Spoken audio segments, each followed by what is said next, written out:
The story of Aegon Targaryen begins on a windswept island fortress carved from black volcanic stone, where dragons nested in vast chambers and the last embers of a fallen empire burned low against the encroaching darkness.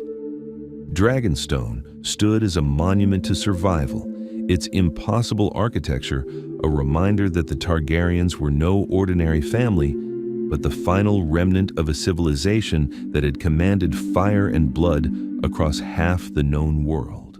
Here, on this lonely outpost, where waves crashed against obsidian cliffs and the air tasted of salt and sulfur, a boy was born who would transform 7 squabbling kingdoms into a united realm. The year was 27 before Aegon's own conquest, though, of course, no one knew then that time itself would one day be measured from his achievements. The Targaryen family had already spent more than a century on Dragonstone since fleeing the doom of Valyria, that apocalyptic catastrophe that had swallowed an entire peninsula and transformed the greatest civilization in history into a smoking ruin, still deadly 400 years later. Lord Aegon Targaryen and his wife welcomed their son into a world very different from the one their ancestors had known in the Freehold's glory days. Aegon's father, Aerion, was a figure of quiet dignity rather than legendary prowess, a man who understood that his family's survival depended on patience and careful management of their remaining advantages. The Targaryens possessed 5 dragons when Aegon was born, creatures of immense power, but also immense appetite and need. Maintaining these beasts required resources, expertise, and above all, the mystical bond between rider and mount that had been the foundation of Valyrian power. The family's modest holdings on Dragonstone and a few smaller islands in Blackwater Bay produced barely enough to sustain their household and their dragons, leaving little room for the grand ambitions that had once characterized dragon lords. The fortress itself spoke to vanished glories with every stone. The walls had been shaped by Valyrian magic, formed from living rock into grotesque gargoyles and dragon sculptures that seemed to writhe in the flickering torchlight. The chambers were vast enough to house dragons, with doors proportioned for creatures rather than men. The entire structure represented capabilities that modern stonemasons could not replicate, techniques lost in the doom along with so much else. Young Aegon grew up surrounded by these reminders that his family had once been something far greater, though they now represented merely one house among 40 that had ruled the Freehold. His mother, Valina Velaryon, brought with her the blood of another ancient Valyrian family, one of the few beside the Targaryens to maintain dragons after the Doom. The Velaryons had settled on nearby Driftmark and commanded significant naval power, their fleet controlling much of the commerce moving through Blackwater Bay. This marriage alliance between Targaryen and Velaryon represented practical politics as much as any romantic sentiment, joining dragon power with naval capabilities in a combination that neither family could achieve alone. From his mother, Aegon would inherit an understanding of maritime power that would prove crucial to his eventual conquest. Aegon was not the eldest child, though details of his siblings remain frustratingly vague in historical accounts. What we know with certainty is that he had 2 younger sisters, Visenya and Rhaenys, who would become far more than siblings in the years ahead. The Targaryens practiced marriage between brothers and sisters to keep their bloodline pure, a custom that shocked Westerosi sensibilities, but one the Targaryens viewed as essential to maintaining whatever genetic factors enabled the bonding with dragons. Whether this belief had any basis in reality or represented nothing more than cultural tradition inherited from Valyria remains debated by scholars. But the Targaryens themselves never questioned it. The political situation beyond Dragonstone held limited relevance during Aegon's early childhood. Westeros remained fractured into 7 independent kingdoms that had existed in various forms since the Age of Heroes thousands of years before. These realms fought endless wars, formed temporary alliances, and competed for advantage without any realistic prospect of unification. The memory of the Andal invasion thousands of years earlier represented the last time any significant outside force had reshaped the continent's political landscape. To the great houses of Westeros, the Targaryens represented exotic curiosities on their distant island, occasionally mentioned in trading negotiations, but otherwise irrelevant to the serious business of Westerosi politics. The education of a young Targaryen dragon lord differed fundamentally from the training received by the sons of Westerosi nobility, though both cultures emphasized martial prowess and the arts of command. Where Westerosi lords learned to wield swords while mounted on horses and absorbed the complex codes of chivalry that governed their society, Aegon trained for aerial combat and studied the accumulated wisdom of Valyrian dragon lore. The library at Dragonstone, though modest compared to what had existed in Valyria itself, contained texts on dragon breeding, training, and warfare that represented irreplaceable knowledge. His tutors included maesters who had served the family for years, men who had devoted their lives to understanding dragons, despite the Citadel's general skepticism about such creatures. These scholars taught Aegon to read and write in multiple languages, including High Valyrian, the tongue of his ancestors that had become a language of scholarship and diplomacy throughout Essos. He learned mathematics and geometry, essential for understanding siege warfare and fortification. Geography lessons emphasized not just the locations of cities and kingdoms, but the strategic considerations of terrain, supply lines, and seasonal weather patterns that could determine military success or failure. But the most important education came from direct experience with the dragons themselves. The Targaryens maintained extensive dragon lairs carved into Dragonstone's volcanic heart, chambers kept warm by the mountain's natural heat where dragons could nest comfortably. From early childhood, Aegon spent hours in these chambers, learning to read dragon behavior and understand the subtle signs that indicated a creature's mood and intentions. Dragons were not mere beasts to be tamed, but intelligent beings with distinct personalities and preferences that demanded respect from their riders. The bonding ceremony between dragon and rider represented the most sacred and dangerous ritual in Targaryen culture.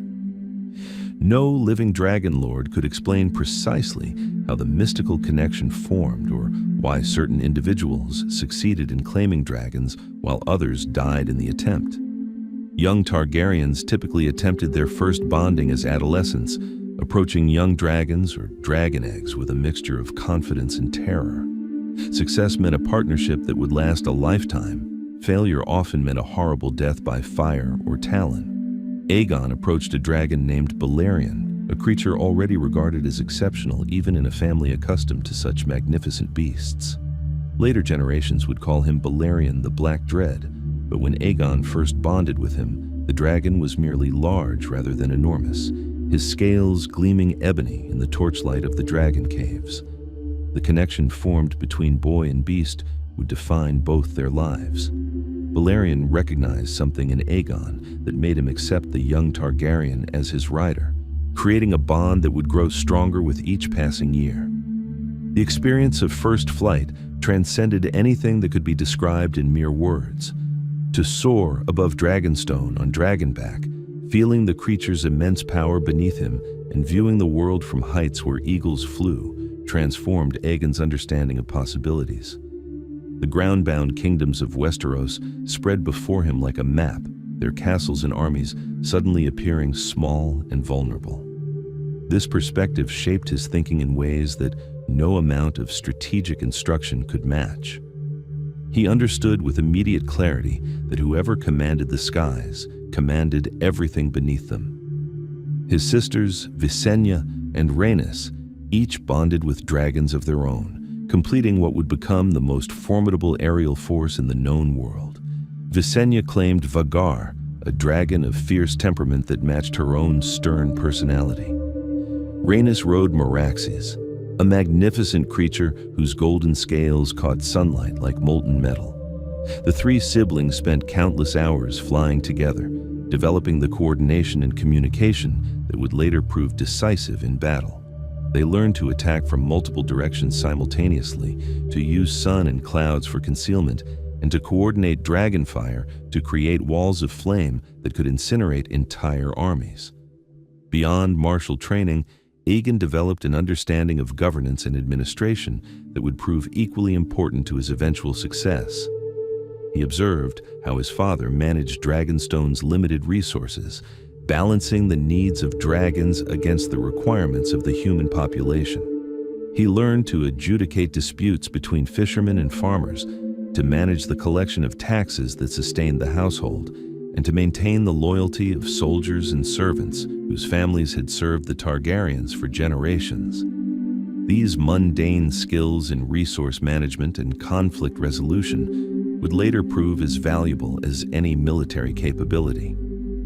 The young Aegon also demonstrated an unusual talent for listening and learning from everyone around him, regardless of their station.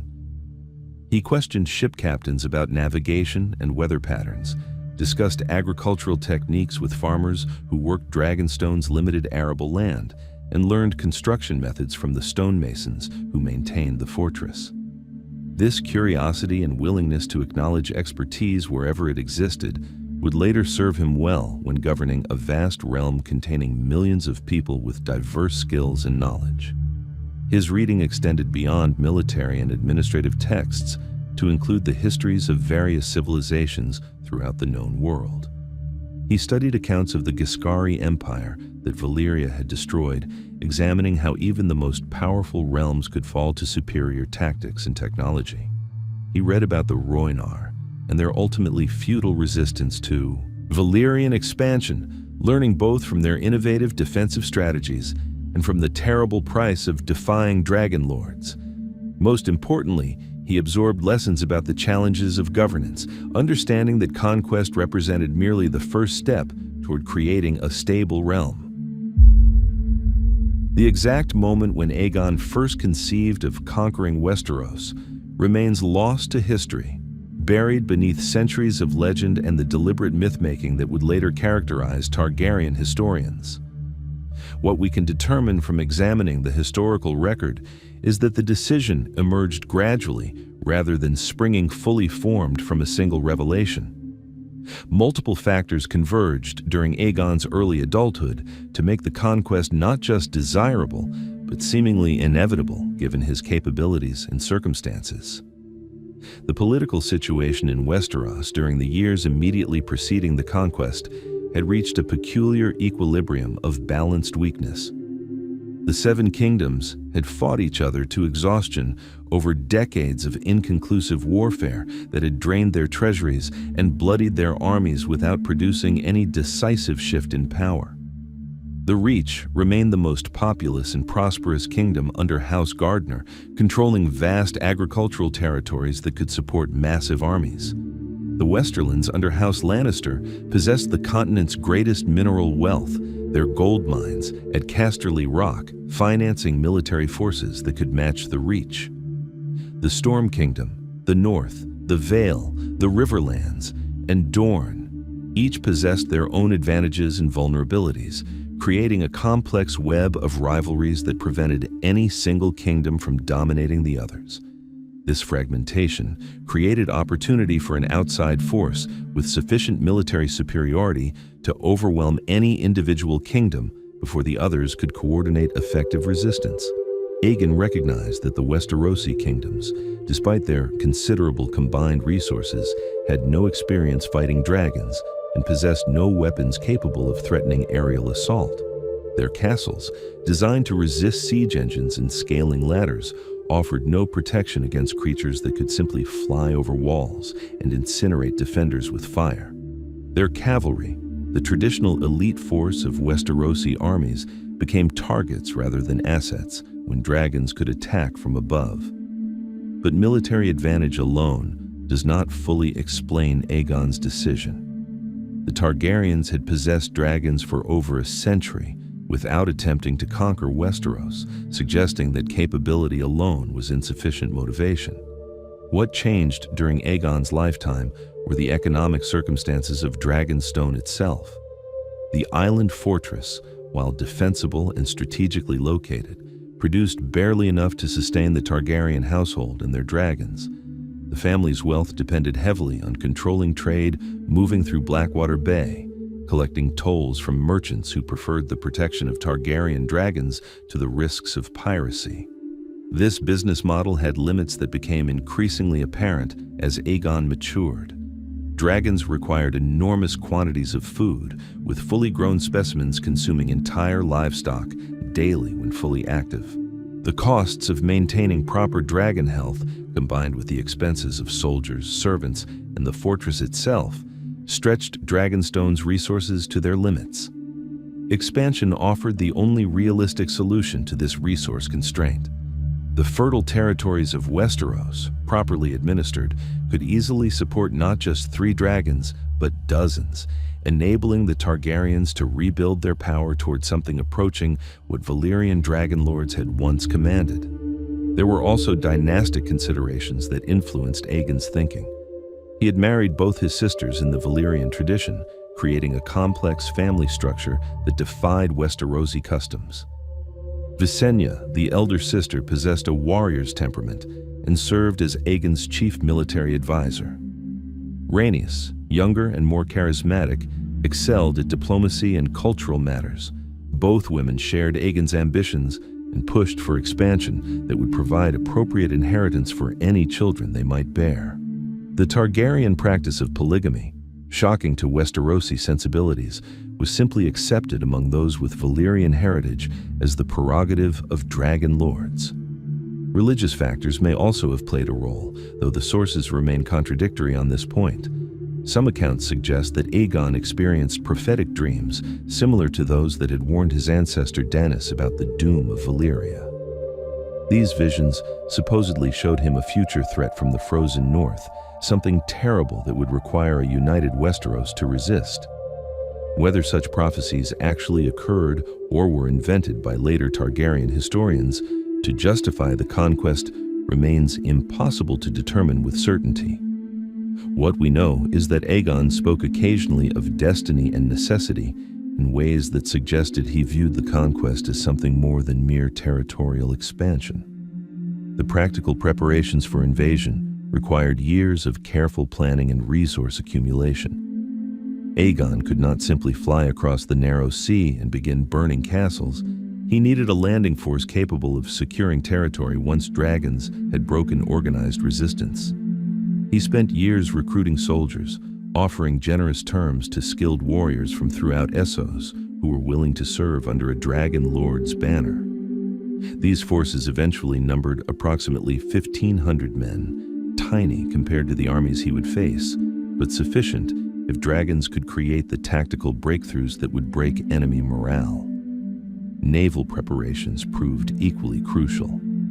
The Targaryens and their Valyrian cousins constructed a fleet capable of transporting the invasion force along with supplies, siege equipment, and the administrative apparatus necessary for governance.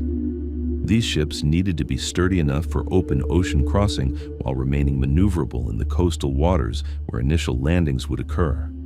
The shipwrights of Driftmark worked for years perfecting designs that balanced these competing requirements, creating vessels that would prove their worth during the actual invasion. Intelligence gathering preceded the military preparations, as Aegon needed detailed understanding of Westerosi politics, military capabilities, and geographic obstacles. He sent spies and agents throughout the Seven Kingdoms, men and women who could blend into local populations while gathering information about army sizes, fortification conditions, and the relationships between different noble houses. This intelligence network provided crucial information that shaped the invasion strategy, identifying which kingdoms might be approached diplomatically and which would require military defeat. The decision about where to land represented perhaps the most important strategic choice of the entire campaign. Aegon ultimately selected the mouth of the Blackwater Rush, where 3 hills overlooked a natural harbor. This location offered several advantages. It was centrally positioned on Westeros's eastern coast, accessible to Dragonstone for resupply, and situated at the junction between multiple kingdoms whose territories converged near Blackwater Bay. The site would also prove ideal for constructing a permanent capital from which to govern the United Realm, though Aegon may not have fully recognized this advantage initially. The invasion fleet departed Dragonstone on a morning when winds blew favorably from the east, and the autumn sun cast golden light across waters that would carry Aegon toward his destiny. The sight of ships filling the sea from horizon to horizon, accompanied by 3 dragons circling overhead, must have been magnificent and terrifying for any who witnessed it. Contemporary accounts describe small folk along the Westerosi coast stopping their work to stare at this unprecedented armada, recognizing that something momentous was occurring even if they could not yet comprehend its full significance. The landing proceeded without opposition, as no kingdom maintained forces near the mouth of the Blackwater Rush to contest an invasion that none had anticipated. Aegon's soldiers established a beachhead on the highest of the 3 hills, constructing a wooden fort that would serve as command center and supply depot for the campaign ahead. The Targaryen banners, displaying the 3-headed dragon of their house, flew above this primitive structure that stood where the Red Keep would eventually rise. Aegon's first act upon setting foot on Westerosi soil was to drive his sword into the ground and declare that he came not as invader, but as rightful king of all Westeros.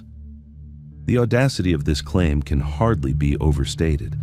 Aegon commanded an invasion force of 1,500 men against kingdoms that could collectively muster hundreds of thousands of soldiers.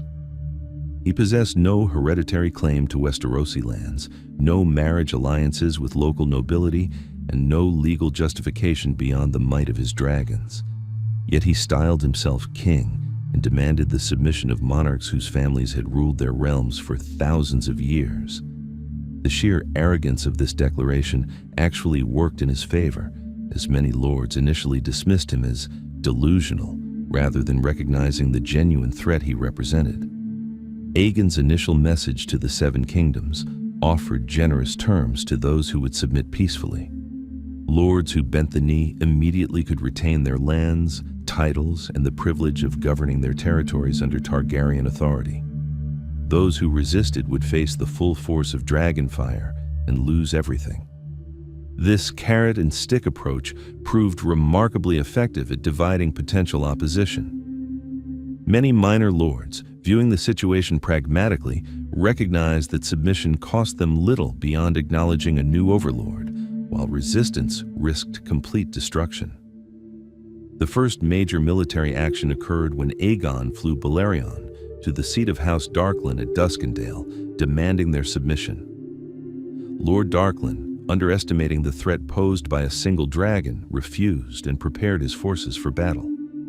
The resulting engagement demonstrated with brutal clarity what dragonfire meant for traditional medieval warfare. Balerion incinerated Lord Darklyn's army within hours, melting armor, igniting wooden fortifications, and creating panic that shattered any possibility of organized resistance. Lord Darklyn himself perished in the flames, and his surviving family members promptly bent the knee. This pattern repeated itself across the Riverlands as Aegon moved methodically to secure his beachhead and expand his area of control.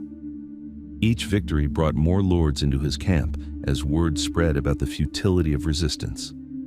The psychological impact of dragons exceeded even their direct military effectiveness.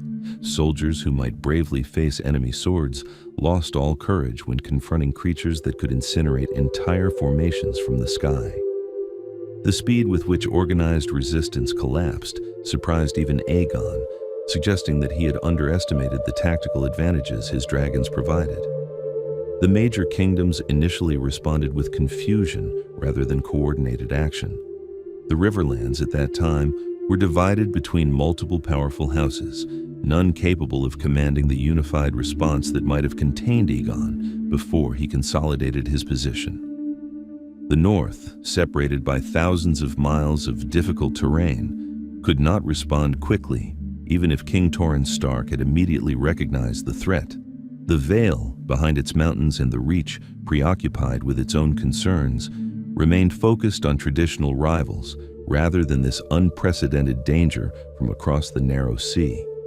The first kingdom to mobilize effective opposition was the Storm Kingdom under Argilac the Arrogant, whose territories bordered the expanding Targaryen-controlled zone.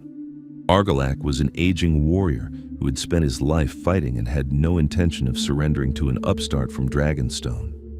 He assembled his armies and marched north to drive Aegon back into the sea, confident that numerical superiority and home ground advantage would overcome the dragon threat. His confidence proved catastrophic. The battle that followed became known as the Last Storm, fought during a torrential downpour that limited dragon effectiveness, but could not eliminate it entirely. Argilac commanded approximately 15,000 soldiers, a formidable force that outnumbered Aegon's landing army by 10 to 1. The Storm King's strategy emphasized disciplined infantry formations that could maintain cohesion even under aerial attack, combined with archers whose volleys might bring down dragons if sufficient arrows found their marks. The plan was sound in theory, but foundered against the reality of facing 3 dragons simultaneously. Aegon, Visenya, and Rhaenys attacked from different directions, preventing Argilac from concentrating his forces against any single threat. The rain that fell throughout the battle made footing treacherous and bowstrings less effective, reducing the one weapon that might have threatened the dragons. Balerion's flames cut through the storm, igniting men and equipment despite the downpour. Vhagar and Meraxes swept the flanks, destroying Argilac's cavalry before they could maneuver effectively. The combination of aerial assault and Aegon's ground forces created chaos that broke even the disciplined Storm Kingdom formations. Argilac himself died in the melee, fighting to the last rather than fleeing or surrendering. His death eliminated the Storm Kingdom's leadership and broke the final resistance. The surviving Stormlords, led by Argilac's daughter Argella, initially attempted to continue the fight from Storm's End, the formidable castle that had never fallen to assault. However, Argella's own garrison, recognizing the futility of resistance, deposed her and opened the gates to Aegon.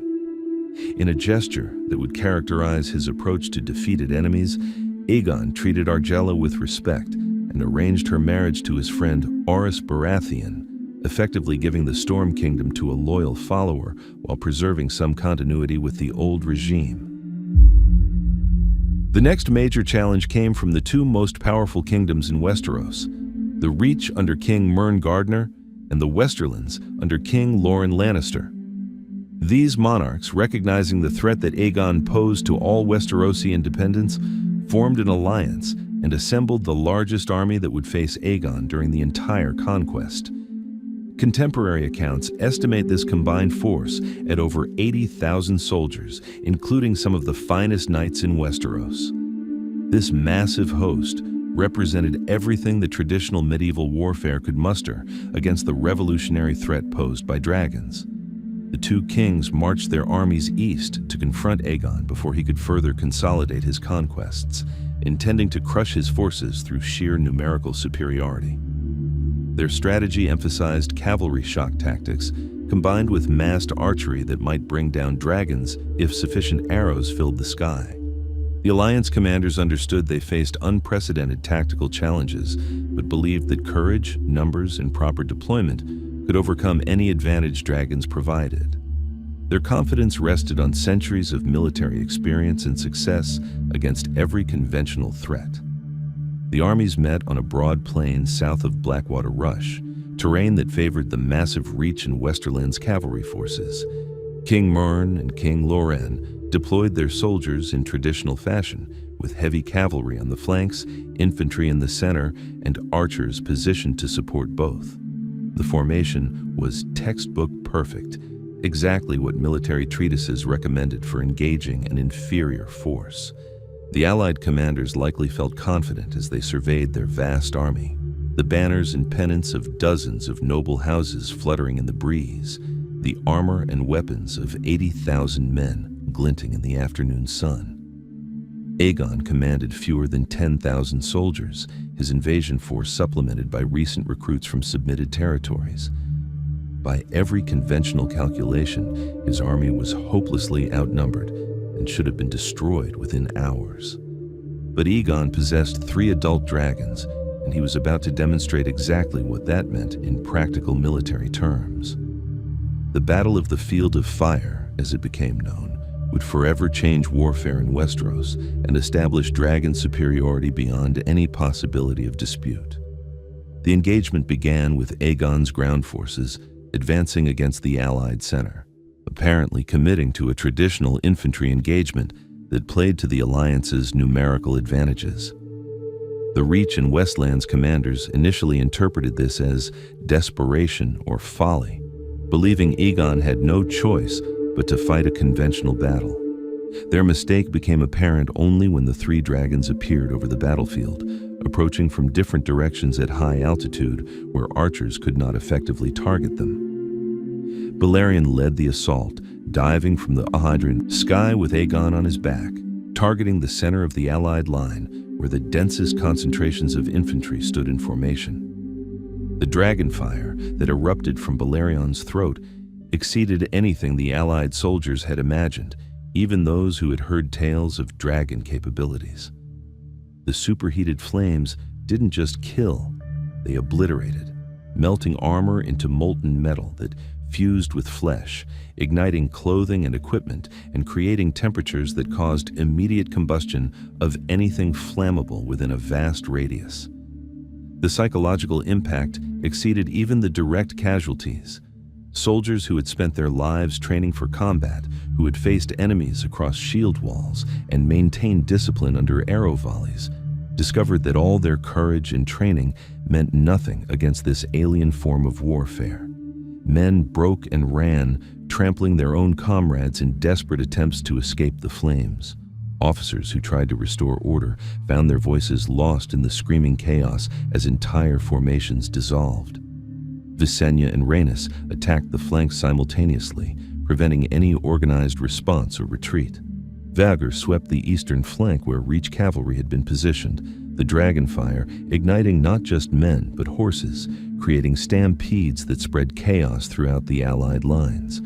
Meraxes devastated the western flank, her golden scales reflecting the flames she spread across Lannister formations. The three dragons worked in horrifying concert, creating walls of fire that trapped soldiers in killing zones where they either burned or suffocated from the superheated air. The Allied commanders attempted desperately to coordinate responses, sending messenger after messenger to rally scattered formations and organize concentrated archery volleys that might bring down at least one dragon. But communication broke down completely as the command structure disintegrated under aerial assault. King Mern of the Reach perished along with his sons and heirs, the entire Gardner line extinguished in an afternoon of fire and blood. The loss of leadership eliminated any possibility of organized resistance or orderly withdrawal. King Loren of the Rock survived through a combination of luck and pragmatism, abandoning his distinctive armor and fleeing the battlefield disguised as a common soldier.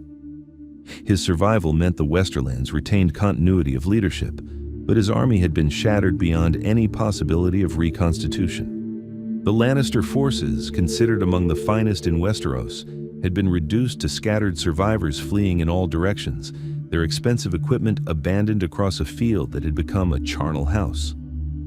The casualties from the Field of Fire numbered in the tens of thousands, with contemporary accounts describing a field so covered in bodies that they had to be burned in massive pyres that smoldered for weeks. The smoke from these funeral fires could be seen for miles, a grim advertisement of what happened to those who resisted Targaryen conquest. The destruction of two major kingdoms' military forces in a single afternoon demonstrated that traditional warfare had become obsolete when confronting aerial fire assault. The aftermath proved almost as significant as the battle itself. The Reach, having lost its royal family, faced succession crisis that Aegon resolved by elevating House Tyrell, who had served as stewards to the Gardners, to the paramountcy. This decision demonstrated Aegon's political acumen. Rather than attempting to govern the vast and complex Reach directly, he empowered a local family who understood the region while owing their elevation entirely to Targaryen favor. King Loren, stripped of his pride but retaining his life and his lands, bent the knee and acknowledged Aegon as his overlord, becoming a warden of the West in the new order. The news of the Field of Fire spread throughout Westeros with the speed of terror, carried by refugees and traveling merchants who embellished already horrific accounts, until some listeners wondered if the tales could possibly be true. But the smoking ruins, where two kingdoms' armies had been destroyed, provided undeniable evidence that something unprecedented had occurred. The remaining independent kingdoms now faced a choice between submission and facing the same fate that had befallen the Reach and the Rock. Torrhen Stark, king in the north, made his decision with the cold pragmatism that characterized northern leadership. The king in the north had already begun marching south with an army of 30,000 Northmen, intending to reinforce the Riverlands against Targaryen expansion. But news of the Field of Fire reached him while he was still hundreds of miles from potential combat, giving him time to reconsider his strategy. Torrhen was no coward. He had earned his crown through military success and governed a realm that respected only strong leadership. But he was also no fool. The Northern King sent scouts ahead to verify the accounts from the Field of Fire, needing to see with his own eyes the evidence of what Dragonfire had accomplished. His trusted men returned with tales that matched the most extreme rumors: entire armies reduced to ash and bone, armor melted into grotesque sculptures, and a battlefield that stank of burned flesh for miles. More importantly, they brought tactical assessments from survivors who explained that no conventional military formation or tactic had proven even marginally effective against coordinated dragon assault. Torrhen convened his war council and laid out the strategic reality with brutal honesty. The North could field larger armies than most kingdoms, drawing on population centers scattered across vast territories. But numbers meant nothing against dragons. The North's geographic advantages, the difficult terrain, the harsh climate, the vast distances that exhausted invading armies, provided no protection against creatures that could fly over all obstacles. And even if the North could somehow inflict casualties on Targaryen ground forces, the dragons themselves would remain untouchable by northern military capabilities. The king's decision to submit rather than fight became legendary throughout Westerosi history, remembered as the moment when Torrhen earned the name the King Who Knelt. He marched his army south to the Riverlands and then sent word to Aegon requesting terms for peaceful submission. The Conqueror received this message while consolidating his control over the Reach and immediately recognized the opportunity it represented.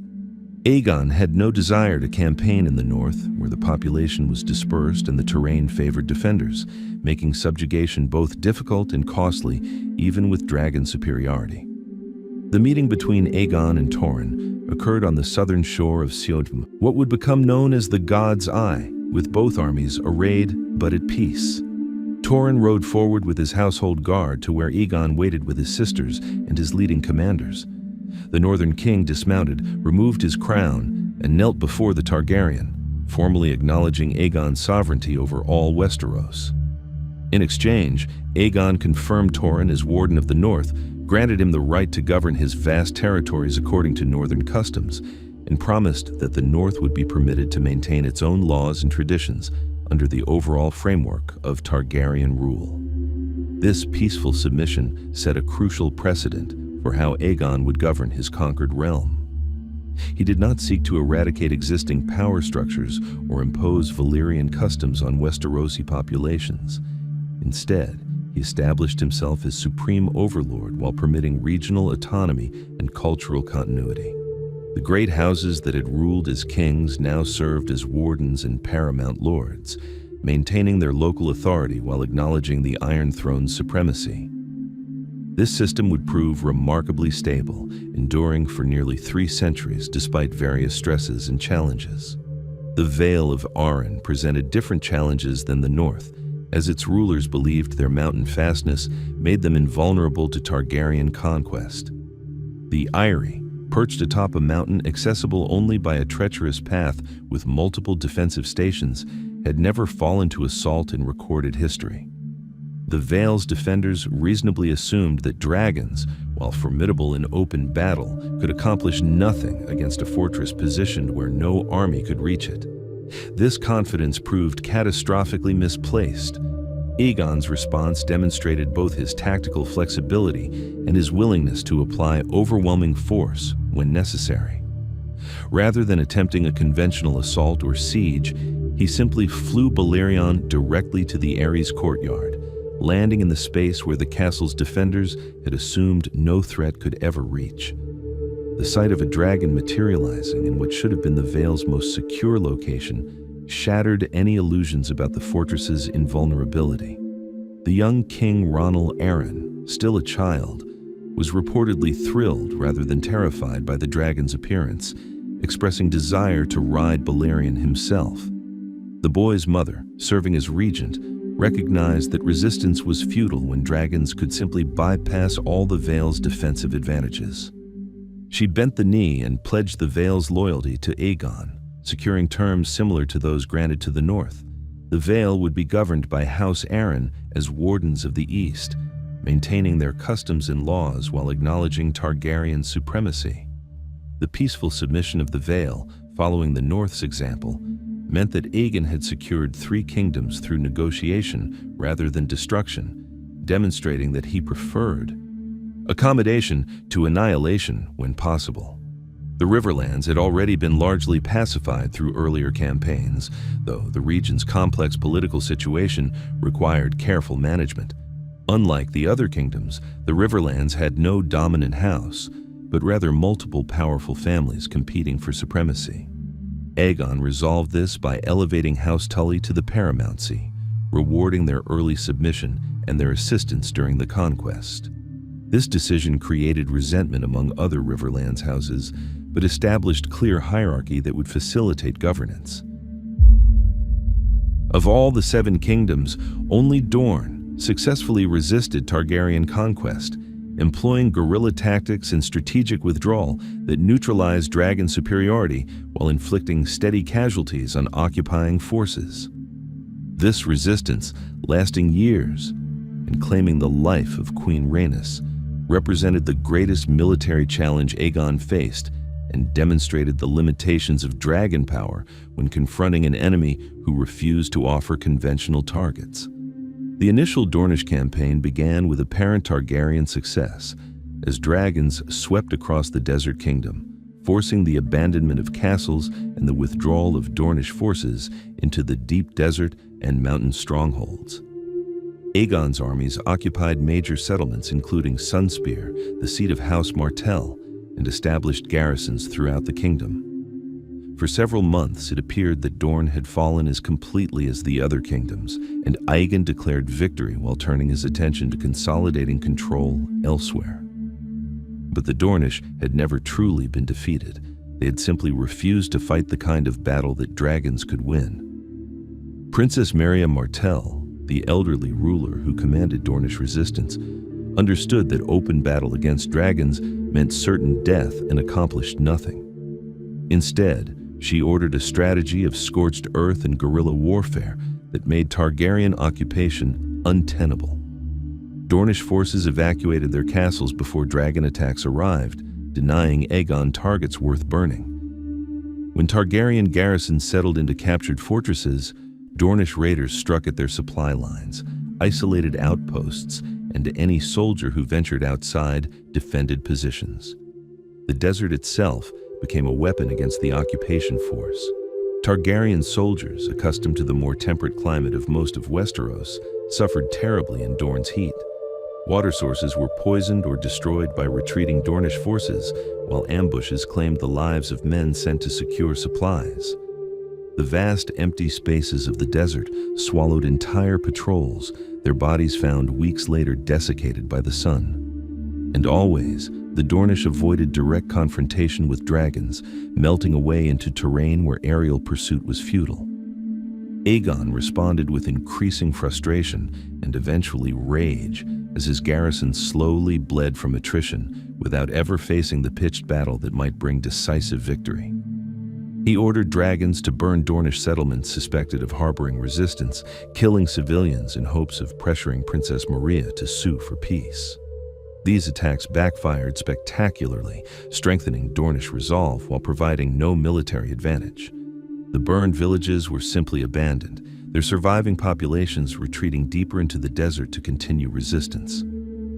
The death of Queen Rhaenys and her dragon Meraxes transformed the Dornish campaign from frustrating to tragic. The exact circumstances remain, disputed by various accounts, but what is certain is that Rhaenys was flying over the desert when her dragon was struck by a scorpion bolt, a massive crossbow bolt fired from a siege weapon. The projectile pierced Meraxes' eye and penetrated into the dragon's brain, killing the creature instantly. Both dragon and rider plummeted from the sky, crashing into the desert with impact that killed Rhaenys. The loss devastated both Aegon personally and the Targaryen military position strategically. Rhaenys had been more than Aegon's wife and sister. She had been his closest advisor and the member of his inner circle best suited for diplomacy and negotiation. Her death removed the moderating influence that had often tempered Aegon's more aggressive instincts while maintaining balance in his relationships with both Visenya and his subjects. The death of Meraxes reduced Targaryen dragon strength by 1/3, a loss that could not be quickly replaced given the time required to raise dragons to combat-effective size. Aegon's response to Rhaenys' death demonstrated both his capacity for controlled fury and his ultimate pragmatism. He personally led a series of brutal punitive expeditions into Dorne, burning castles and settlements in retribution, while hunting desperately for the fortress from which the fatal bolt had been fired. These raids killed thousands of Dornish, but accomplished nothing toward actual conquest. The Dornish continued their strategy of withdrawal and guerrilla warfare, making the price of occupation steadily higher while refusing to offer the decisive battle that might have satisfied Aegon's desire for revenge. Eventually, exhausted by years of fruitless campaigning and recognizing that Dorne could not be conquered at acceptable cost, Aegon effectively withdrew from the kingdom. He never formally acknowledged Dornish independence, maintaining the fiction that Dorne remained part of his unified realm, but in practice, he ceased attempting to enforce Targaryen authority over the Desert Kingdom. The Dornish, for their part, were content with this arrangement, having demonstrated their independence while avoiding total destruction. The incomplete conquest of Dorne would remain a permanent irritant for Targaryen rulers, a gap in their authority that subsequent monarchs would repeatedly attempt to fill. The kingdom's resistance demonstrated that dragons, while devastatingly effective in conventional warfare, could be defeated through strategic adaptation and willingness to accept enormous casualties. The lessons learned by the Dornish about anti-dragon tactics would be studied by subsequent generations and would influence military thinking throughout Westeros. With 6 of the 7 kingdoms secured, if incompletely, Aegon faced the challenge of transforming military conquest into stable governance. He understood that dragons alone could not administer justice, collect taxes, or manage the 1,000 mundane details necessary for effective rule over millions of people across vast territories. The construction of governmental institutions and the establishment of legal frameworks would prove as crucial to the Targaryen dynasty's longevity as any military victory. The decision to establish a new capital at King's Landing rather than ruling from Dragonstone demonstrated Aegon's understanding that symbols and locations mattered for governance. Dragonstone, while defensible and traditionally Targaryen, remained isolated on an island far from the continent's population centers. King's Landing, built at the site of Aegon's original landing, occupied a central position that provided access to both land and sea routes while symbolizing the new order's creation rather than simple continuation of old power structures. The construction of the Red Keep began almost immediately after the conquest's conclusion, with Aegon employing the finest architects and stonemasons throughout the realm. While the fortress would require decades to complete in its final form, the initial structures provided adequate housing for the royal court and the growing bureaucracy necessary for governance. The keep's design deliberately incorporated both defensive and administrative functions, creating a structure that could serve as last refuge during crisis while accommodating the audiences, councils, and ceremonies that characterized royal rule. The creation of the Iron Throne became Aegon's most powerful symbol of unified authority. He ordered the swords of defeated enemies collected and melted by dragon fire, then forged into a massive throne covered in blades, twisted and shaped by heat. The throne was deliberately uncomfortable, with sharp edges and awkward angles that made sitting it for extended periods a test of endurance. Aegon reportedly declared that no ruler should sit easy, a philosophy that would resonate through Targaryen history as later monarchs experienced the throne's discomfort during long audiences.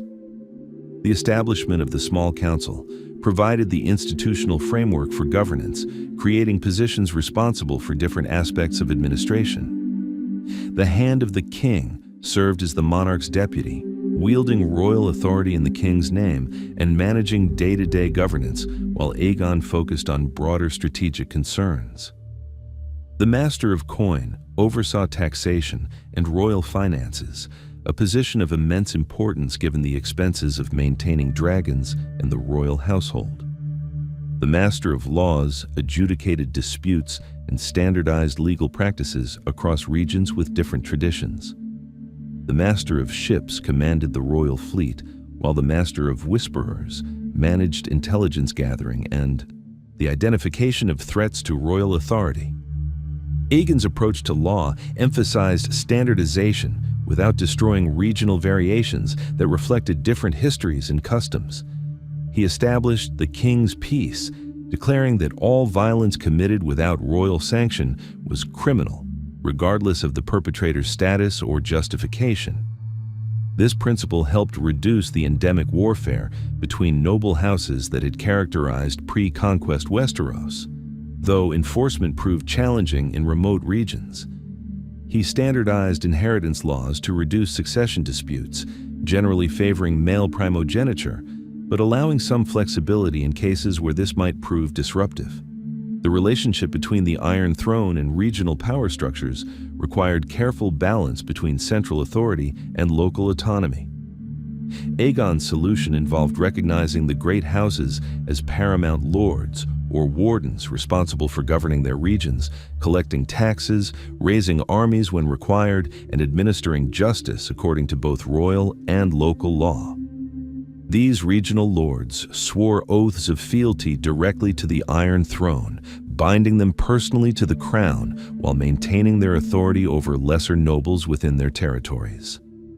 The taxation system established during Aegon's reign reflected both the practical needs of royal government and the political necessity of appearing reasonable to populations adjusting to new authority. Aegon set royal taxes at levels lower than most kingdoms had previously collected, winning support from common people while ensuring sufficient revenue for government operations. The tax burden fell primarily on wealthy lords rather than peasant farmers, a distribution that made sense both politically and practically, given that nobles controlled most wealth in the feudal system. The incorporation of Faith of the Seven into the new political order required particular delicacy, as the religious institution commanded immense influence over Westerosi populations and possessed its own military forces through the Faith Militant. Aegon, who privately maintained Valyrian religious practices, recognized that openly challenging the faith would create unnecessary opposition. He therefore presented himself as a protector of the faith, while securing agreements that subordinated religious authority to royal power in temporal matters. The compromise satisfied neither religious fundamentalists nor secular reformers, but established workable relationships that would endure for generations. The management of Targaryen family dynamics added complexity to governance, as Aegon's unusual marital arrangement created questions about succession and the status of children from different mothers. Both Visenya and Rhaenys bore Aegon's sons, creating potential rivalry between half-brothers whose competing claims might destabilize the realm. Aegon addressed this by clearly designating his eldest son, Aenys, born to Rhaenys, as his heir, while ensuring that Maegor, Visenya's son, received appropriate honors and responsibilities without creating ambiguity about succession. Aegon understood that maintaining authority over territories as vast as Westeros required more than issuing commands from King's Landing. He needed to make the royal presence tangible throughout the realm. The concept of royal progresses, extended journeys during which the monarch traveled throughout his domains, became a cornerstone of Targaryen governance. These progresses served multiple purposes. They allowed Aegon to adjudicate local disputes personally, demonstrate continued royal power through dragon displays, assess the loyalty and competence of regional lords, and maintain personal relationships that written correspondence alone could never sustain. The first grand progress occurred several years after the Conquest's completion, once King's Landing had developed sufficient infrastructure to function during the king's absence. Aegon, accompanied by Visenya and a substantial retinue of household guards, advisors, and servants, spent more than a year traveling throughout the realm. The progress route followed major roads connecting important castles and cities, with the king making extended stops at the seats of great houses, while also visiting smaller settlements to make royal justice accessible to common people. The spectacle of a dragon-riding king arriving at local castles created lasting impressions that reinforced Targaryen authority more effectively than any number of written proclamations. Lords who might have contemplated rebellion or simple neglect of their duties found their resolve cooled by personal confrontation with Balerion and his rider. The dragon's presence served as a reminder that Targaryen power remained as overwhelming as during the Conquest, that distance from King's Landing provided no protection from royal wrath if lords proved disloyal or incompetent. But the progresses involved more than mere intimidation. Aegon used these journeys to hear petitions from common people, addressing grievances that local lords had ignored or mishandled. This practice of royal justice served both practical and symbolic functions. Practically, it helped identify corrupt or incompetent local officials whose removal would improve governance. Symbolically, it demonstrated that the king cared about justice even for the lowliest subjects, building popular support that strengthened the dynasty's legitimacy. The progress visits also enabled Aegon to assess regional conditions directly rather than relying solely on reports from potentially biased sources. He could observe whether taxes were being collected fairly, whether roads and bridges were being maintained, whether local lords were resolving disputes justly or abusing their authority. This personal inspection created accountability that made lords more careful about their administration, knowing they might face royal scrutiny at any time. The progresses additionally served diplomatic functions, as Aegon used extended stays at various castles to build personal relationships with lords and their families. He attended feasts and celebrations, participated in hunts, and discussed regional issues in settings less formal than throne room audiences. These personal interactions helped transform abstract royal authority into relationships based on personal acquaintance and even friendship in some cases. Lords who had dined with their king, hunted with him, and discussed shared interests found it harder to view him as remote tyrant rather than living person whose authority they had personally acknowledged. Visenya's presence during many progresses added another dimension to these royal journeys.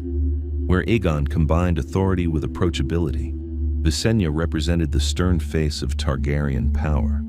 She was warrior queen who trained with sword and participated in martial competitions, often defeating knights who underestimated her capabilities. Her presence reminded lords that Targaryen power extended beyond Aegon personally, that the dynasty included multiple formidable individuals capable of wielding dragons and maintaining authority. The progresses also enabled Aegon to address specific regional problems that required royal intervention. In the Riverlands, where House Tully's elevation to paramountcy had created resentment among other powerful houses, Aegon spent extended periods arbitrating disputes and establishing precedents that defined the limits of Tully authority while protecting the rights of other river lords. In the Reach, where the Tyrells faced challenges establishing authority over houses that had previously been their equals, Aegon's presence and public support for the new paramount house helped legitimize their position. The reaction of common people to royal progresses varied by region, but generally ranged from enthusiastic to cautious. In areas that had suffered little during the Conquest, Aegon's arrival was often celebrated as a special occasion, with towns and villages organizing festivals and competitions to honor the royal visit. In regions where dragonfire had caused extensive destruction, the welcome was more subdued, with populations showing respect, but also remembering the terror the Targaryen dragons had brought. Aegon seems to have understood these different reactions and adjusted his public presentations accordingly. The logistics of royal progresses represented significant undertakings that required careful planning and substantial resources.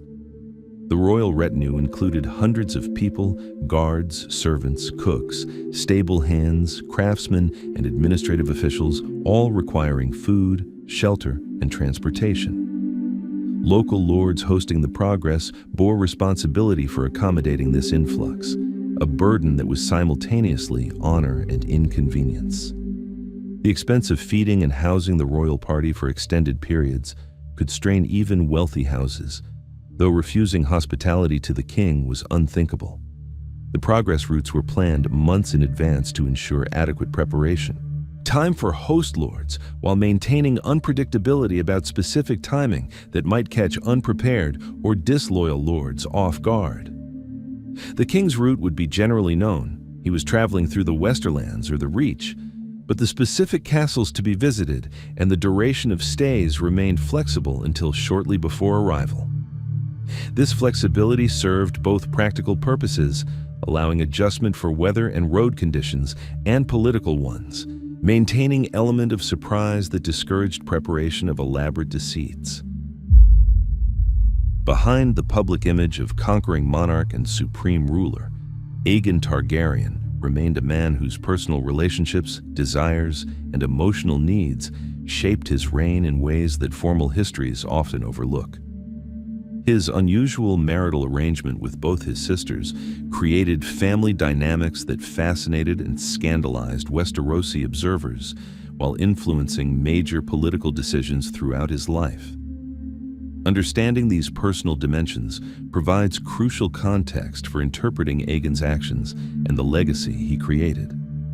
The relationship between Aegon and his sister wives defied simple categorization as either purely political alliance or conventional marriage. With Rhaenys, Aegon shared genuine affection and intellectual companionship that all contemporary accounts acknowledge. She was described as beautiful, charismatic, and passionate about music, poetry, and the arts. Rhaenys maintained a separate court within the Red Keep that became center for cultural activities, attracting musicians, poets, and artists from throughout the realm. Aegon spent considerable time in her chambers discussing matters of state, but also simply enjoying her company in ways that suggested authentic emotional connection beyond dynastic necessity. Visenya represented different aspects of Aegon's life and personality.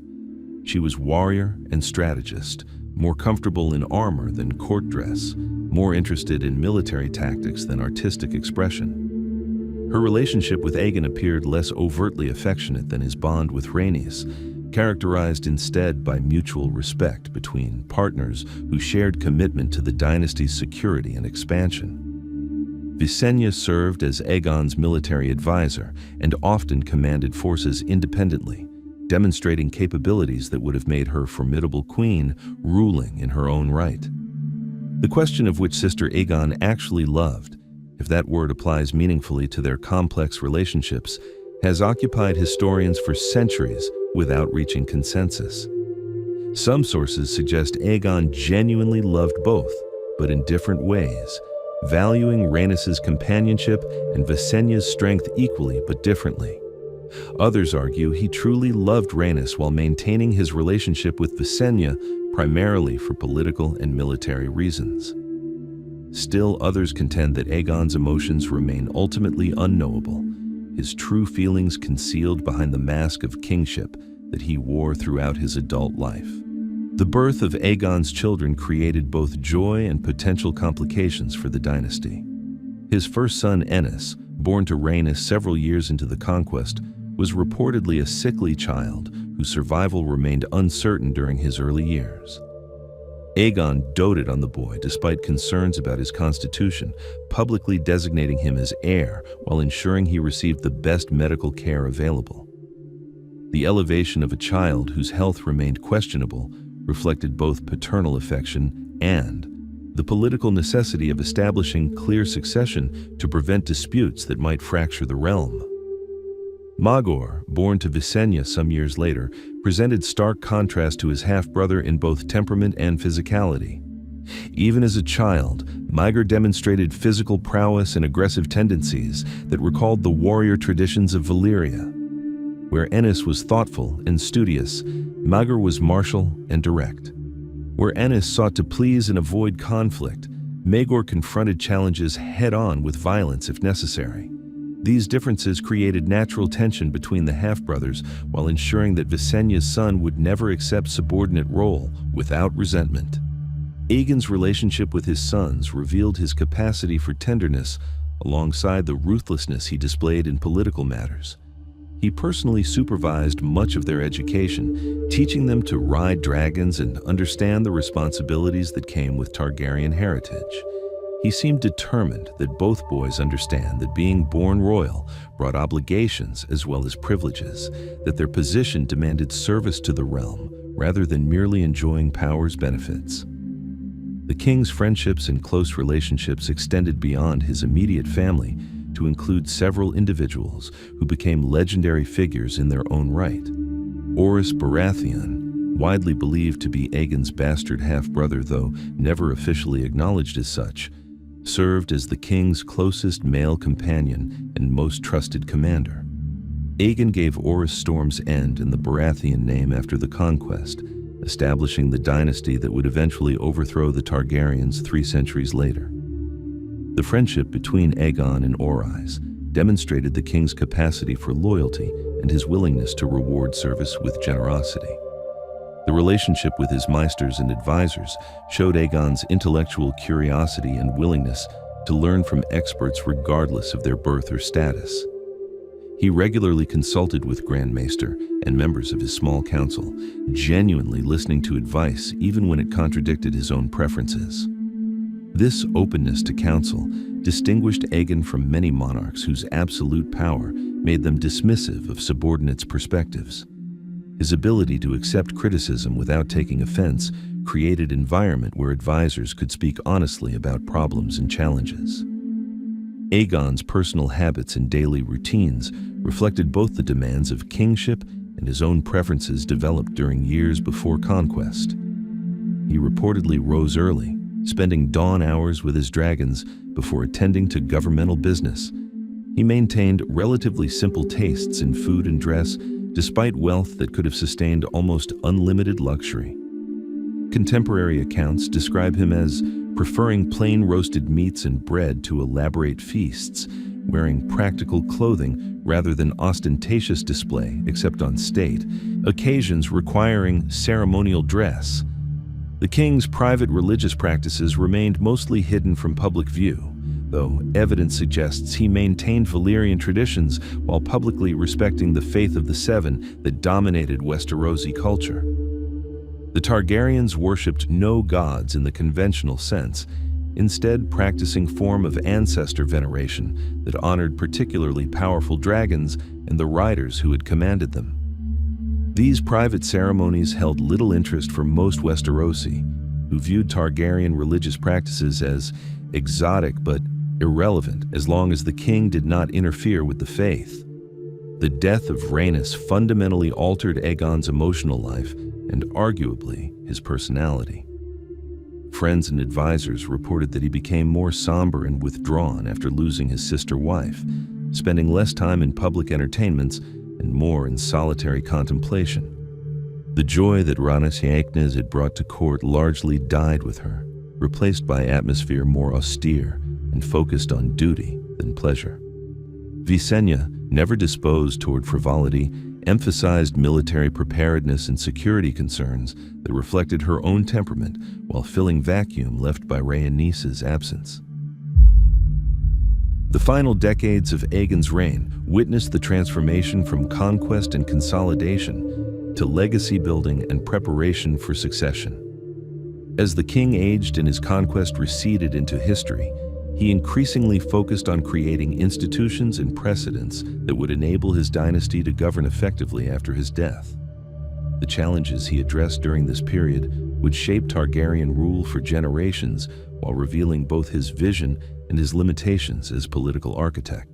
The codification of laws represented one of Aegon's major projects during his later years. He commissioned legal scholars to collect and systematize the various customs and precedents that had governed the Seven Kingdoms before conquest, creating comprehensive legal codes that balanced royal authority with regional traditions. This project required years of research and consultation with maesters, septons, and lords who understood traditional practices. The resulting legal framework established baseline standards applicable throughout the realm, while permitting regional variations that reflected different histories and cultural values. The development of the King's Guard as a elite protective force demonstrated Aegon's understanding that future monarchs might not possess dragons or his personal martial capabilities. He established a body of 7 knights sworn to celibacy and lifetime service, dedicated solely to protecting the royal family. These warriors renounced lands, titles, and family ties, accepting only the honor of serving the crown. The Kingsguard's creation reflected both practical security concerns and symbolic purposes, establishing an institution that would become integral to Targaryen governance and would survive the dynasty itself. The establishment of the royal mint and standardization of currency facilitated commerce while asserting royal authority over economic matters. Prior to Aegon's conquest, each kingdom had produced its own coinage, with different standards of weight and purity that complicated trade between regions. Aegon's standardized golden dragons, silver stags, and copper pennies created common currency accepted throughout the realm while displaying royal symbols that reinforced Targaryen authority with every transaction. The improved economic efficiency generated by standard currency increased prosperity, while expanding royal power through control of money supply. The infrastructure projects initiated during Aegon's reign demonstrated understanding that effective governance required more than laws and institutions. It needed physical connections between regions. He ordered the expansion and improvement of road networks connecting major cities, with the King's Road running from the Wall to Storm's End, becoming the realm's primary artery.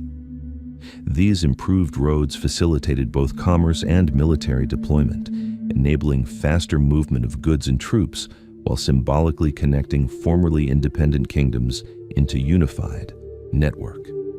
The relationship with the Faith of the Seven evolved during Aegon's later years from pragmatic accommodation toward genuine partnership, though tensions remained beneath the surface. The Faith's acceptance of Targaryen rule depended partly on royal respect for religious authority and willingness to present as defender of the Seven rather than alien conqueror imposing foreign values. Aegon balanced these requirements carefully, participating in major religious ceremonies while maintaining Targaryen traditions in private. His relationship with the High Septon involved complex negotiations about jurisdiction and authority that established precedents later monarchs would struggle to maintain. The preparations for succession occupied increasing amounts of Aegon's attention as he aged and recognized his mortality. He invested substantial effort in training his heir, Aenys, attempting to prepare the young prince for the immense responsibilities he would inherit. These preparations included instruction in dragon riding, military command, legal principles, and the subtle arts of political negotiation that could not be learned from books. Aegon also worked to establish Aenys's relationship with powerful lords, taking his son on progresses where the future king could build his own network of relationships and demonstrate his capabilities. The tension between Aenys and Maegor required careful management as the boys grew into men with very different personalities and ambitions. Aegon recognized that Maegor's martial prowess and forceful personality might appeal to some lords who viewed Aenys as weak, potentially creating succession crisis. He addressed this by clearly reaffirming Aenys as heir, while ensuring Maegor received honors and responsibilities that acknowledged his importance without creating ambiguity about succession order.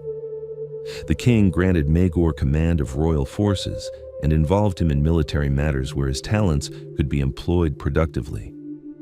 The establishment of the Great Council precedent, though incomplete during Aegon's lifetime, reflected his concern about orderly succession and dispute resolution. He proposed that major succession questions might be resolved through assemblies of great lords rather than automatic inheritance or violent conflict. While this principle would not be fully implemented until after his death, Aegon's advocacy for structured decision-making processes demonstrated sophistication about governance challenges that would face his dynasty. The king's relationship with the maesters of the citadel became increasingly important during his final years as he sought to preserve knowledge and promote education throughout the realm. He encouraged the establishment of maester presence at major castles, ensuring that lords had access to educated advisors who could provide medical care, maintain records, and offer counsel on various matters. This expansion of maester influence helped standardize governance practices while creating a network of learned men who owed loyalty to the realm rather than particular lords. The creation of archives and libraries for preserving records represented another aspect of Aegon's legacy building. He ordered systematic collection and preservation of documents related to governance, legal decisions, taxation records, and other administrative matters. This bureaucratic infrastructure seems mundane compared to dragon-riding conquests, but it provided foundation for effective governance that would outlast any individual monarch. The records maintained during Aegon's reign enabled his successors to reference precedents and track long-term patterns in ways that improved policymaking. The final year of Aegon's life saw the king increasingly focused on spiritual matters and reflections on his legacy, though he remained mentally sharp and engaged with governance until nearly the end. He was 64 years old, having ruled the unified Seven Kingdoms for 37 years since his original landing at what became King's Landing. The conquest itself felt like ancient history to younger generations who had known only Targaryen rule, though those who remembered the independent kingdoms recalled a very different world. Aegon's health had been declining gradually for several years, with maesters noting various ailments common to aging, but nothing immediately life-threatening. He continued performing his duties, holding audiences, and consulting with his small council, though he delegated increasing responsibilities to his hand and other advisors. His relationship with Visenya, never demonstrative even in earlier years, became even more formal as both aged and the grief over Rhaenys' death continued casting its shadow over their lives. The king spent his final months increasingly in the company of Balerion, the massive black dragon who had been his companion for nearly 6 decades. Man and dragon had bonded as youngsters and aged together, their lives intertwined in ways that made them inseparable, both practically and emotionally. Aegon would sit for hours in the dragon's presence, sometimes speaking to the creature as if it could understand complex thoughts, other times simply existing in companionable silence. Observers noted that the dragon seemed to sense his rider's declining health, becoming unusually docile and protective. The actual death occurred peacefully in the king's sleep, sparing him the prolonged suffering that claimed many in that age of limited medical capabilities. Servants discovered him in his chambers one morning, lying as if still sleeping, with expression of peace that suggested he had passed without pain or fear. The official cause of death was recorded as natural causes related to age, though no one could provide more specific diagnosis given medical knowledge limitations of the time. The announcement of Aegon's death sent shockwaves throughout the realm despite the fact that his advanced age made the news unsurprising. The reaction revealed how completely the conquered kingdoms had accepted Targaryen rule during the Conquest generation. Lords who had never known any king but Aegon mourned genuinely, rather than seeing his death as opportunity for rebellion. The stability of the transition to his heir Aenys testified to the success of Aegon's institution building and the general satisfaction with Targaryen governance. The funeral arrangements reflected both Targaryen traditions and the requirements of Westerosi culture that the dynasty had adopted. The king's body was prepared according to Valyrian customs, dressed in armor and surrounded by the swords he had wielded during his life. The funeral ceremony combined elements from both the Faith of the Seven and Targaryen ancestor veneration, attempting to honor Aegon's complex religious identity while satisfying the expectations of his predominantly faith-following subjects. The cremation, performed by Balerian's fire at Aegon's specific request, represented the ultimate Valyrian funeral rite. The massive dragon unleashed flames that consumed his rider's body within moments, reducing flesh and bone to ash while melting armor and weapons into twisted metal. The sight of Balerion incinerating his rider's corpse moved witnesses to tears, the dragon's obvious distress at losing his lifelong companion, apparent even to those who normally viewed dragons as simple beasts. The dragon would never accept another rider, living out his remaining years on Dragonstone as living memorial to the Conqueror.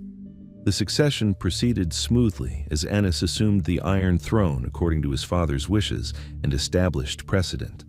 The new king faced immediate challenges, including skepticism about his capabilities and attempts by some lords to test his authority, but the basic framework of Targaryen rule remained unchallenged. The institutions Aegon had created, the small council, the Kingsguard, the royal administration, continued functioning as designed, demonstrating their resilience beyond their creator's lifetime.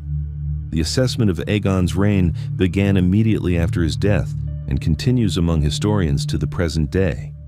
Supporters emphasized his achievement in ending centuries of destructive warfare between the Seven Kingdoms, creating a unified realm that brought unprecedented peace and prosperity to most regions. They noted his relatively merciful treatment of defeated enemies, his willingness to permit regional autonomy, and his success in creating governmental institutions that facilitated effective administration across vast territories. Critics acknowledged these achievements while noting the enormous costs in lives lost during the conquest and the destruction wrought by dragonfire that consumed entire armies. They questioned whether unification by force created genuine loyalty or merely suppressed resistance through overwhelming military superiority. They pointed to the incomplete conquest of Dorne as evidence that Aegon's methods had limitations and that his success depended largely on military advantages that might not persist if dragons were ever lost. The question of whether Aegon should be remembered as conqueror or unifier, tyrant or visionary, liberator or oppressor, admitted no simple answer then, and remains debated by scholars today. His legacy encompassed all these contradictory elements, reflecting the complexity of any historical figure whose actions reshaped the world. He was simultaneously the man who ended destructive wars and the man who burned armies alive, the ruler who created lasting institutions and the invader who destroyed ancient kingdoms, the husband who loved his sisters and the general who commanded absolute obedience. The life of Aegon Targaryen from his birth on Dragonstone to his death as first king of a united Westeros encompasses one of history's most remarkable personal journeys. He transformed himself from minor lord of an isolated island to supreme ruler of an entire continent, accomplishing through a combination of military superiority, political acumen, and personal capability what no previous conqueror had achieved.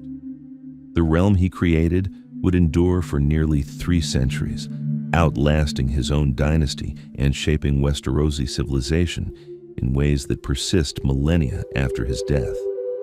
Aegon's greatest achievement lay not in the conquest itself, but in his success at transforming military victory into stable governance.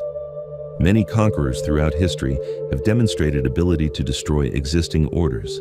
Far fewer have shown equivalent skill at creating something functional from the ruins. Aegon understood that burned cities and slaughtered armies represented merely the beginning of building a kingdom rather than the end of his labors.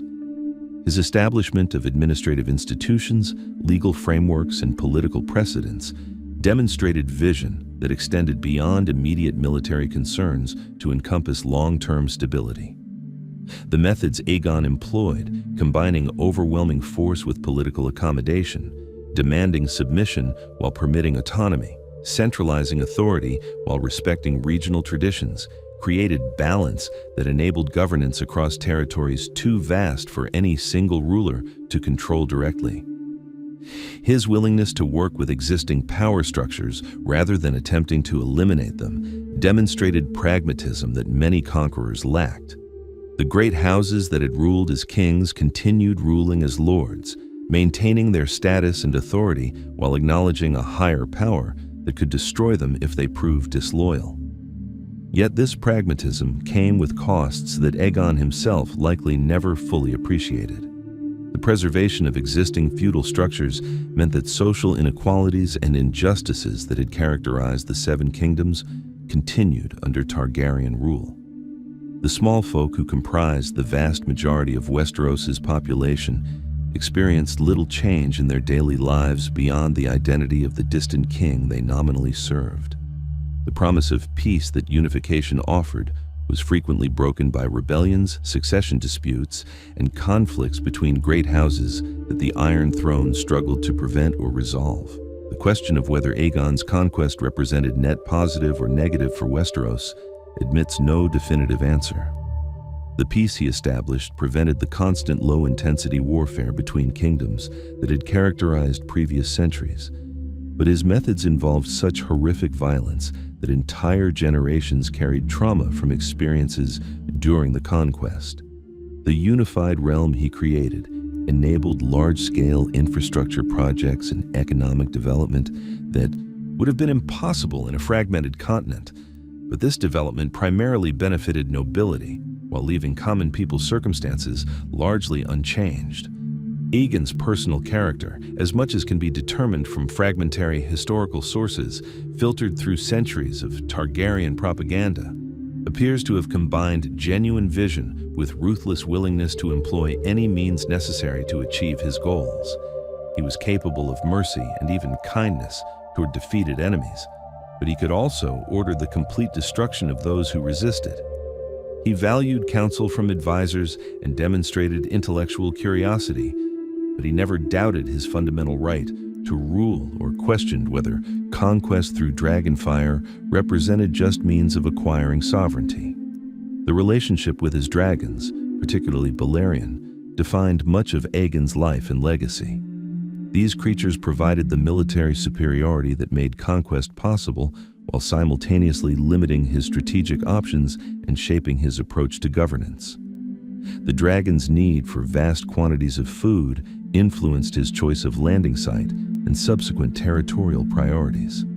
Their vulnerability to certain tactics, demonstrated in Dorne, revealed limitations that later Targaryens would struggle to overcome, and their eventual extinction during the Dance of the Dragons eliminated the foundation of Targaryen military superiority, contributing to the dynasty's eventual overthrow. The dynasty Aegon established would produce remarkable monarchs, including Jaehaerys the Conciliator and Daeron the Good, rulers whose wisdom and administrative capabilities demonstrated that Targaryen rule could achieve genuine benefits for the realm. But it would also produce tyrants and madmen, including Aegon's own son, Maegor, and the notorious Aerys II, whose cruelties demonstrated the dangers of absolute power unrestrained by effective checks or accountability. The succession system Aegon created, emphasizing male primogeniture while permitting some flexibility, would generate civil wars and conflicts that killed thousands while demonstrating the challenges of managing dynastic transitions. The architectural legacy of Aegon's reign, King's Landing, the Red Keep, the Iron Throne, would outlast his dynasty by centuries, serving subsequent regimes while bearing silent witness to the passage of ages.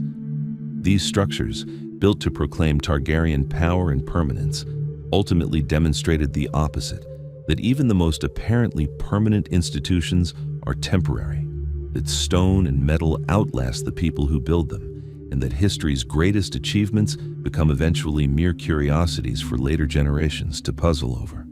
The question of how Aegon would have viewed his own legacy and his dynasty's eventual fate remains unanswerable but intriguing.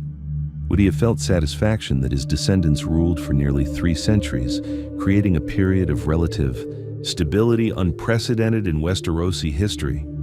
Or would he have felt disappointment that his line was eventually overthrown, his dragons extinct, his iron throne melted, and his unified realm fragmented once again? Perhaps he would have simply accepted that all human achievements are temporary, that empires rise and fall according to patterns beyond any individual's control or understanding. The story of Aegon the Conqueror ultimately represents the story of ambition, capability, and the complex relationship between power and legitimacy. He possessed the military force to compel submission, but sought more than mere obedience extracted through terror.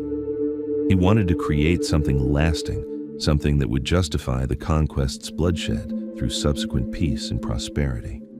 Whether he succeeded in that larger goal remains debated, but the magnitude of his achievement in transforming 7 kingdoms into one remains undeniable. From his birth in a volcanic fortress to his death in the capital he had created, Aegon's life traced an arc that would have seemed impossible to imagine before it occurred. He and his sisters took the last remnants of Valyrian power, 3 dragons, and the knowledge to command them, and reshaped an entire continent's political landscape. The realm he built was imperfect, founded on violence, and ultimately temporary. But for nearly 3 centuries, it provided framework for governance that prevented constant warfare while enabling periods of genuine flourishing under capable rulers. The memory of Aegon the Conqueror endures not merely in history books, but in the landscape itself, in the massive walls of King's Landing that he ordered built, in the castles that surrendered to him, and in the roads that still connect the 7 kingdoms he unified. His legacy shapes how people think about power, conquest, and governance, providing both inspiration and cautionary tale depending on interpretation. And perhaps that ambiguity represents his truest legacy. Recognition that even history's greatest figures cannot be reduced to simple heroes or villains, but must be understood in all their complexity and contradiction. The transformation of Aegon Targaryen from Dragon Lord to Aegon the Conqueror, first of his name, King of the Andals, the Rhoynar, and the First Men, Lord of the 7 Kingdoms and Protector of the Realm, represents journey from individual to institution, from person to symbol.